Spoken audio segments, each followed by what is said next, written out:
Praise lord, దేవునికి మహిమ కలిగిన గాక. Dear friends, happy republic day.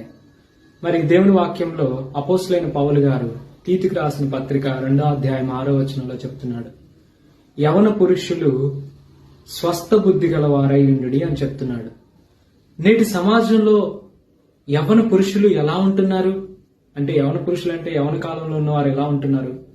వారి వారి ఆలోచనలు, వారి వారి మాటలు, వారి యొక్క ప్రవర్తన ఇతరులకి మంచి సమాధానాన్ని ఇచ్చేదిగా ఉంటుందా అంటే లేదు.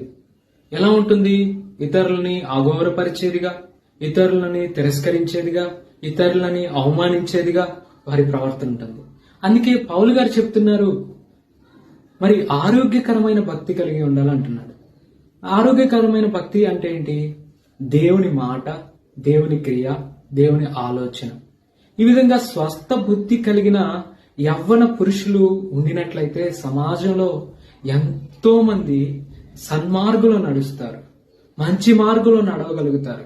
అలాంటి వారు యవన పురుషులు ఆరోగ్యకరమైన బుద్ధి, స్వస్థ బుద్ధి కలిగి ఉంటే దేవుని నామము ఎంతగానో మహింపరచబడుతుంది. కాబట్టి ప్రతి ఒక్కరము దేవుని మాట, దేవుని క్రియ, దేవుని ఆలోచన కలిగి మనం దేవుని మహింపరుద్దాం. ఆమేన్. Praise the lord.